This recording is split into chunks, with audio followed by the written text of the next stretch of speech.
Muy buenas noches, bienvenido a su programa Acción Positiva y de nuevo muchísimas gracias por estar con nosotros esta noche.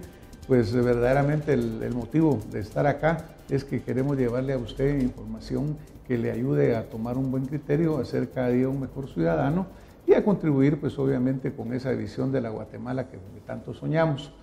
Desafortunadamente ocurren hechos de los cuales sentimos y esta vez de nuevo reiteramos nuestra condolencia a la sociedad de Guatemala, particularmente a la familia de las niñas adolescentes que fallecieron en el trágico hecho ocurrido en el Hogar Virgen de la Asunción.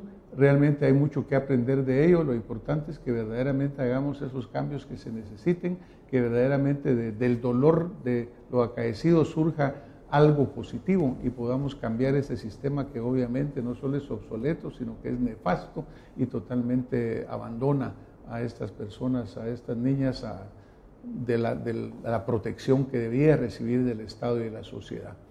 Pero bueno, vamos a pasar a presentar a mi invitado. Muy buenas noches, licenciado. Mucho gusto, Edgar doctor. Balcells, es un gusto tenerlo por acá. Él nos ha acompañado en otras oportunidades.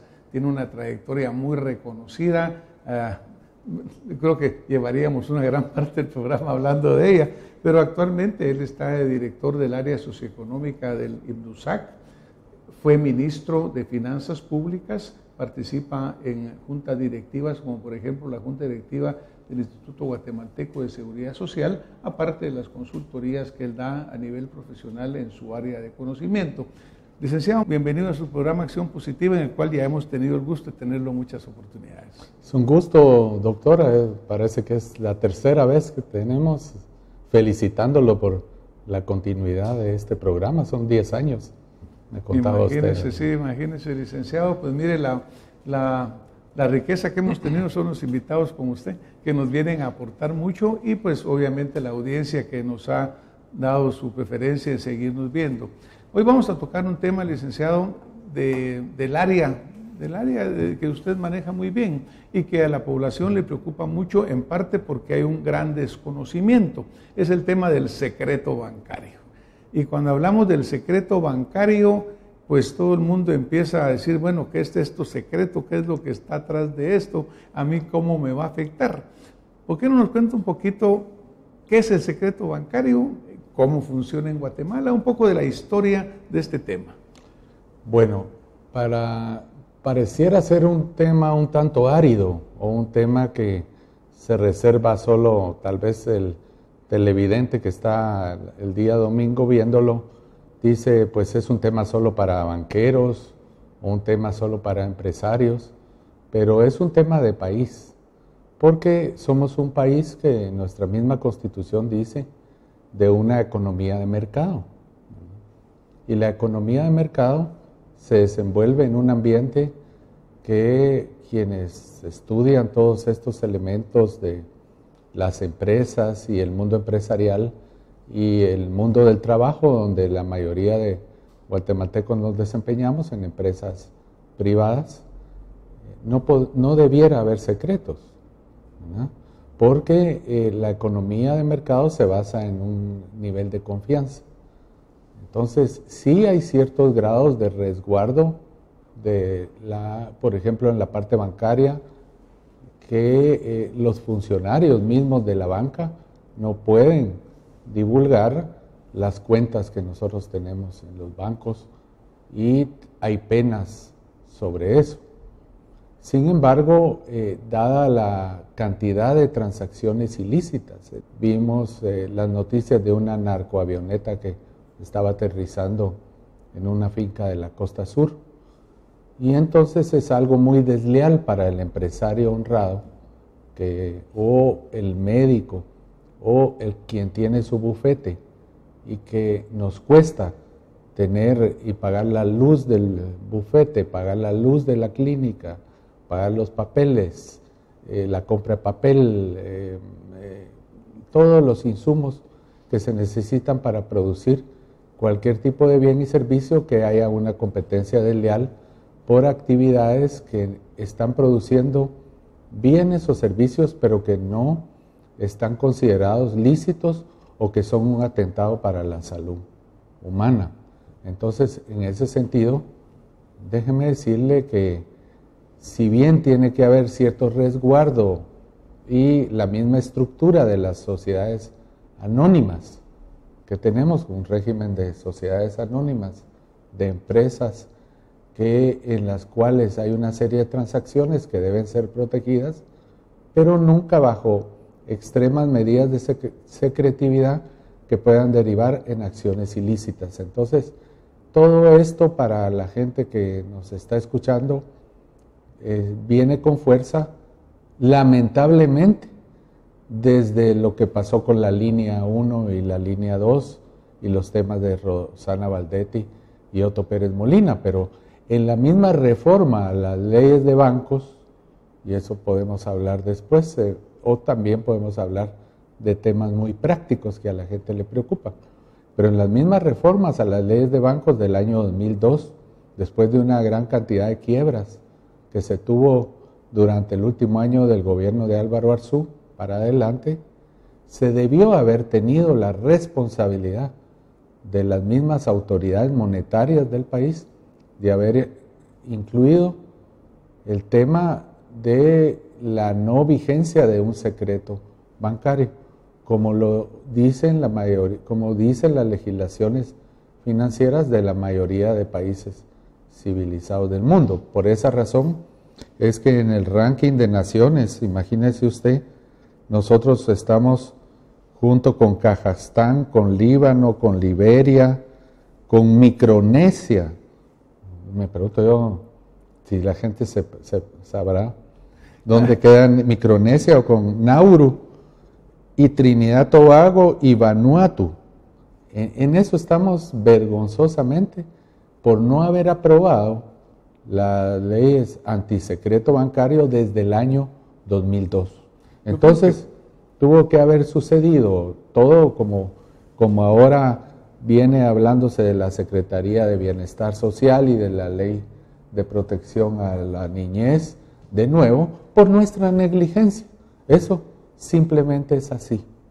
Bueno, es desafortunado todo esto porque obviamente pues esa negligencia, desidia, decía alguien que escuchaba recientemente en el radio, pero también la falta de conocimiento, licenciado, porque usted mencionó dentro de lo que nos comentaba sobre el hecho de que los funcionarios pueden ser penalizados por divulgar parte de este secreto bancario, porque parte de lo que el ciudadano normal, la sociedad normal, digamos, se preocupa, es decir, bueno, ¿no será que voy a estar en manos de un funcionario que de repente va a empezar a divulgar mi información? Desafortunadamente vivimos en un país que ha sido presa de corrupción, presa de tantas cosas, ¿no? Entonces, yo creo que es legítimo, creo yo, de que alguna gente diga, a ver si no caigo en manos de un mal funcionario y me va a empezar a presionar, me van a hacer terrorismo fiscal. Palabras que usamos también sin pleno conocimiento. ¿Pero qué piensa usted de eso? Bueno, lo que pienso es que también caemos en manos a veces de malos cajeros bancarios. Mire usted cuánto sucede a veces en agencias bancarias en donde usted va a sacar, por ejemplo, para pagar planillas o sacar una cantidad de 3,000 o 7,000 quetzales y algún cajero de banco está ligado precisamente con un grupo del crimen organizado o una banda de ladrones que opera en las agencias bancarias y definitivamente eso está penalizado. O también algún funcionario de la superintendencia de bancos, porque en la ley de bancos del 2002 se indica claramente que la superintendencia de bancos y la Junta Monetaria, el Banco de Guatemala, sí tienen esa facultad de saber sus cuentas y de tener acceso a sus cuentas o a las cuentas mías. El cole, lonchera, la ref, el recreo, el picnic, el parque, la cena, ensalada, los panes, los cuates, las mixtas están listas, amigos y el gol, el hot dog. Bremen está en todo. Si es con Bremen, sí.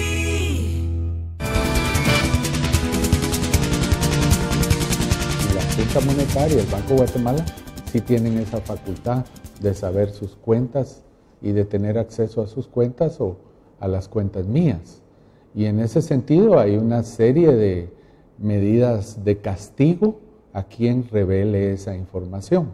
Lo que se está haciendo ahora porque esto viene O sea, esta medida nueva en nuestro medio, que debería haber estado en la reforma a las leyes bancarias, viene en una nueva ley que es muy importante, que se llama la Ley para el Fortalecimiento de la Transparencia Fiscal y la Gobernanza de la SAT. Eso es lo que indica, y es a lo que tenemos miedo ahora, porque el secreto bancario se está cruzando con información que maneja la SAT. Entonces, el examinador en la SAT puede ver si lo que usted está pagando de impuestos sobre la renta corresponde al nivel de depósitos bancarios que usted tiene en su cuenta. Ese es el miedo que hay. A esta fiscalización, obviamente, sí. ¿verdad? Lo cual, pues, pero la profesionalización que se espera en la SAT tiene que ser la misma de la profesionalización de los funcionarios de la Superintendencia de Bancos.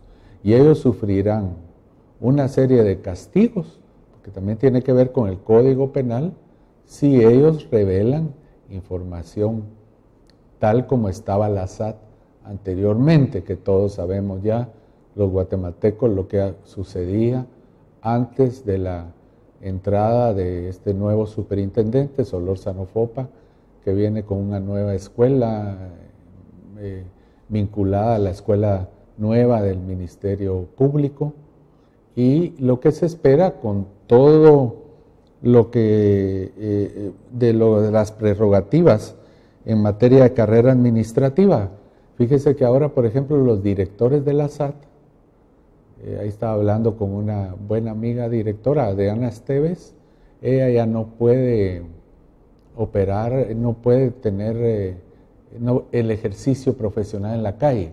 O sea, ella trabaja como directora a tiempo completo. Entonces, para que no haya los conflictos de intereses, que a veces se hablaba de miembros del directorio que tenían una serie de colusiones, ¿verdad? Entonces, lo que se espera, y la gente tendría que ir teniendo la misma confianza que se tiene con la Superintendencia de Bancos, por eso soy muy insistente, platicábamos al principio, que es un tema bancario, ¿verdad? Pero es un tema bancario que también en los Estados Unidos, el famoso Internal Revenue Service, el IRS, pues lo viene ejecutando desde hace una gran cantidad de años. Entonces, para estar a juego con las nuevas tendencias de las regulaciones mundiales, que no, estando a 2 horas de Miami, Guatemala no puede estar afuera como algunas islitas ahí como estas de Micronesia o las de que mencionamos, Tahití. por ahí hay que saber dónde quedan.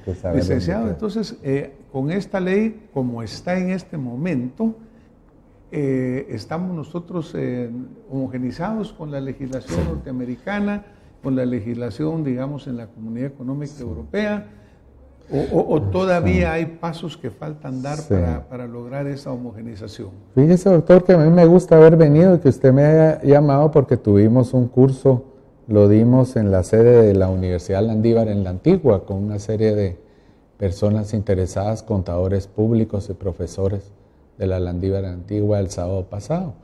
Y precisamente vimos un cuadro que yo se los voy a pasar, que dice la calificación del foro por la transparencia 2015.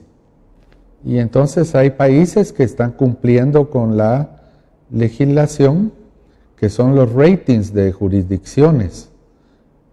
Y constantemente está la OSD y está el GAFI, que es el Grupo de Acción Financiera Internacional, y está el GAFIC, que es el del Caribe. Y Guatemala está en el último tramo, que dice jurisdicciones que no se han movido a la parte que están cumpliendo ya con la legislación. E imagínense, las que están ahí ya mejor que nosotros. Está Anguila, está Antigua y Barbuda, está Barbados, que son países que anteriormente usted se recordará que eran, por ejemplo, Barbados es donde estaba la sede de Bancafé International Bank, claro, con que tuvo tanto guatemalteco que tuvo problemas con la quiebra de Bancafé, precisamente porque estaba fuera de la jurisdicción de la Superintendencia de Bancos y que perdieron los ahorros de su vida.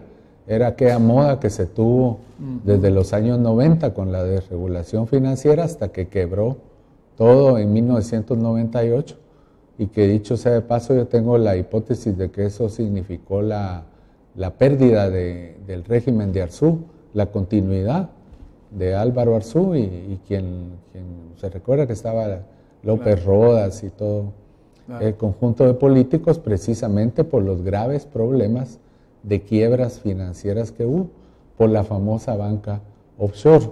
Entonces estos países, incluso Costa Rica, que estaba muy mal rankeado, Curazao, Samoa, Santa Lucía, Turquía incluso, han venido cumpliendo. Y la principal condición es cumplir con tener una ley. Esa es la condición que nos ponen. Claro. Y luego que esa ley se cumpla. Por eso esperemos que ojalá los diputados no sigan haciendo unas travesuras que quieren hacer en la ley agropecuaria de introducir una moción de última hora para torpedear esta ley. Hoy ha salido también los temores del superintendente Solórzano Fopa en que muy sucia, de una manera muy sucia, quisieran aprovechar otra ley que no tiene que ver con esto en torpedear el secreto bancario. Eso sería fatal para que Guatemala siga jugando un papel que en verdad eso es lo que no permite tener una serie de inversiones extranjeras de alta calidad. Porque existía preocupación al revés, ¿verdad?, por algunos sectores. Por eso yo creo que es sumamente importante que nosotros tengamos esta plática tan informativa con usted para ir quitando toda esa serie de temores, ¿verdad, licenciado? Mire, es que Guatemala se mueve por temores, ¿verdad? Por bolas. Usted ha oído por bolas y por mitos, usted ha oído todo ese tema de, por ejemplo, el derecho consuetudinario, que también se ligó con que ese tipo de derecho, que es centenario, es ancestral, iba a venir a perjudicar también las inversiones. Yo creo que el país tiene que tener y este tipo de programas, gente como usted, ¿verdad?, que tienen que ir alertando, e incluso al mismo empresariado, porque a veces vienen de ciertos esquemas que se dicen ser o muy libertarios, pero terminan siendo como anárquico-libertarios, ¿verdad? Pero porque si nosotros queremos tener un esquema de inversiones extranjeras directas, por ejemplo, que la Hyundai, ahora que estamos en el acuerdo con Corea del Sur, por ejemplo, México ha demorado el acuerdo con Corea del Sur, sujeto a que Corea implemente inversiones extranjeras directas en materia de, por ejemplo, fábricas de equipo periférico para carros o fábricas de carros, dependiendo del nivel de industria. Se necesita que el país esté vinculado a todos estos tratados comerciales, financieros internacionales, porque de lo contrario un inversionista que opere serio, no de esas pequeñas empresas que se introducen ahí con una explotación extractiva ahí muy ligera, no, empresarios serios de las grandes empresas que usted bien sabe que son las que se denominan Fortune 500, que son las que cotizan en el mercado de Nueva York. Y que su propia regulación en los países de origen. Y que su propia regulación, por eso ahora que usted no mencionamos lo del ICS, pero por ejemplo en el ICS hay un interés en que la Junta Directiva dialogue con lo que se denomina Big Pharma. El cole, lonchera, la ref, el recreo, el picnic, el parque, la cena, ensalada, los panes, los cuates, las mixtas están listas, amigos y el gol, el hot dog. Bremen está en todo. Si es con Bremen, sí. Pero, por ejemplo, en el ICS hay un interés en que la Junta Directiva dialogue con lo que se denomina Big Pharma. O sea, Big Pharma es dialogar con la Novartis, con la Bayer, con la Pfizer. Pero directamente usted que es experto, y que directamente ellos vengan y realizar un esquema de licitaciones y compras con ellos. Pero lamentablemente ellos, y usted que estuvo en ministerio, también en una pasantía, como yo estuve en el Ministerio de Finanzas, estuvimos en una pasantía corta, sabemos que la seriedad de esas empresas no van a entrar en un contratos abiertos amañados. Es lo mismo.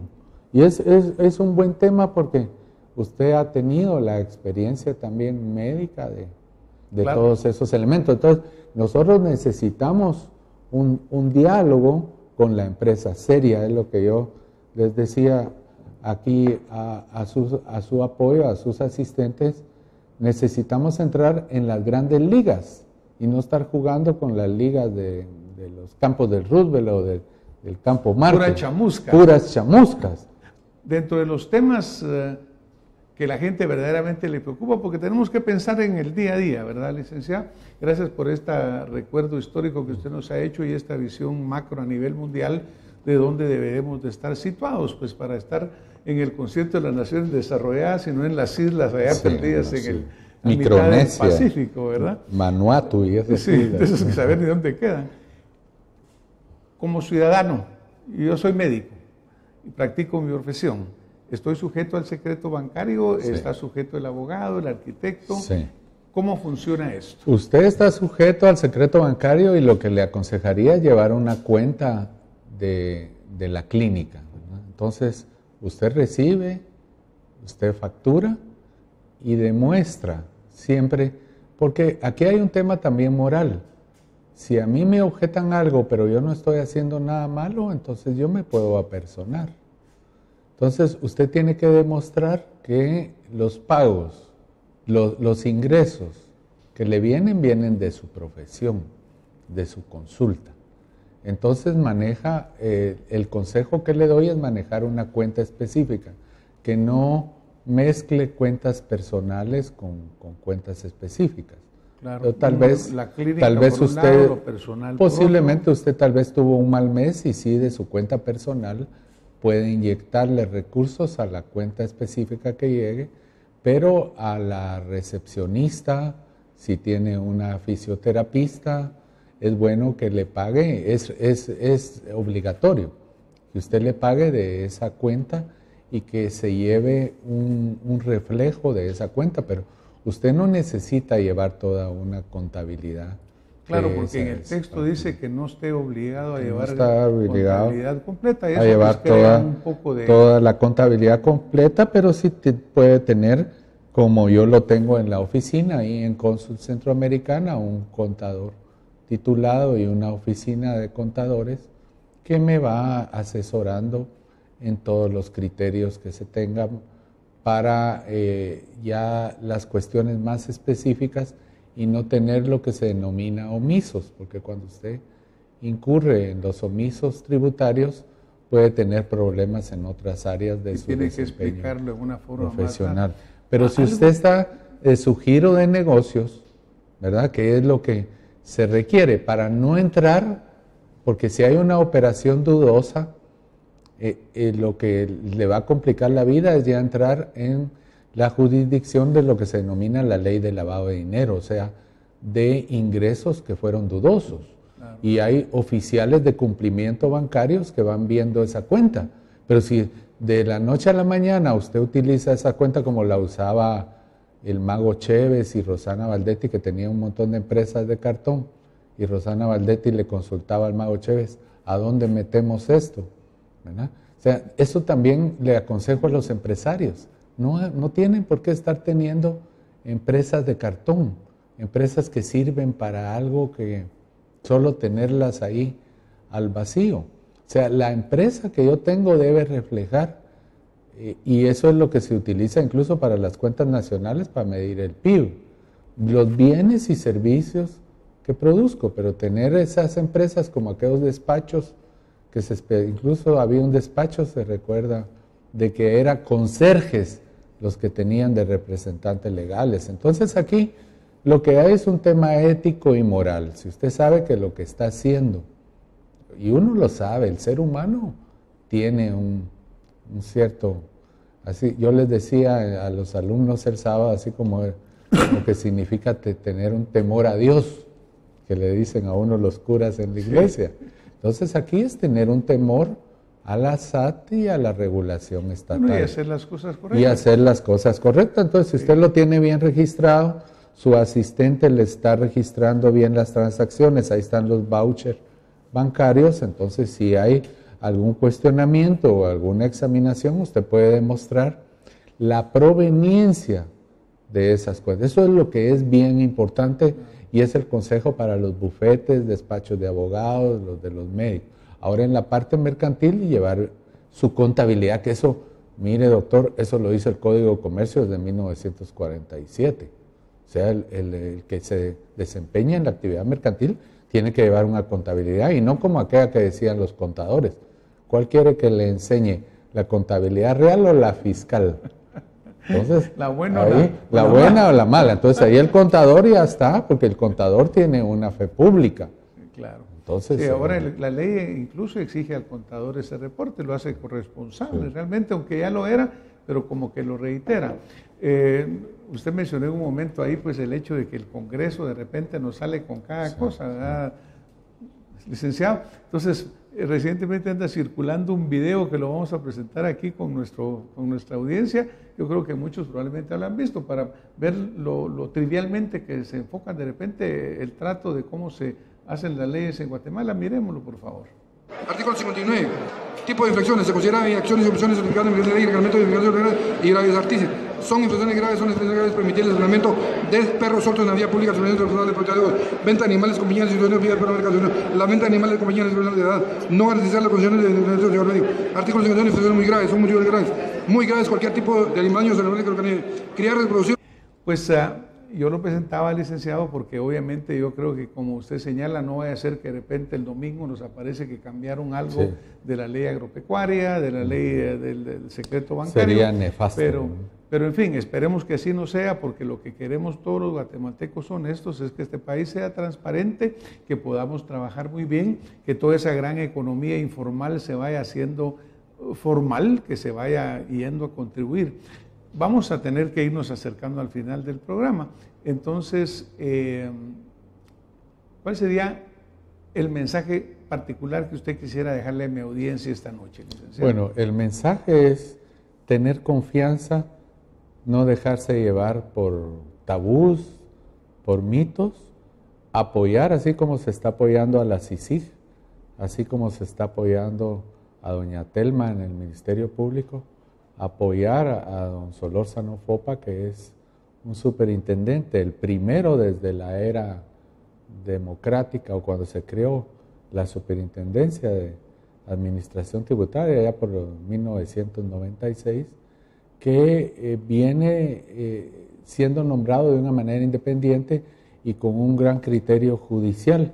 Es el cobrador del Estado, y usted sabe que un cobrador, incluso el cobrador de bancos, tiene que aplicar una serie de medidas punitivas.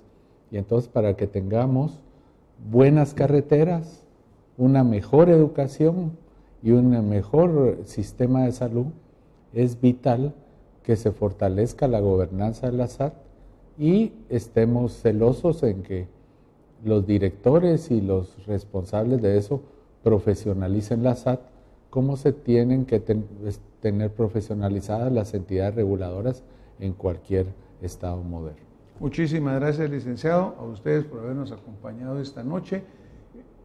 Hay que captar impuestos, los ciudadanos estamos atentos a que esos impuestos se utilicen adecuadamente para que no vayan a quedar también lo captado en los bolsillos de los funcionarios corruptos. Nos vamos a tener que despedir.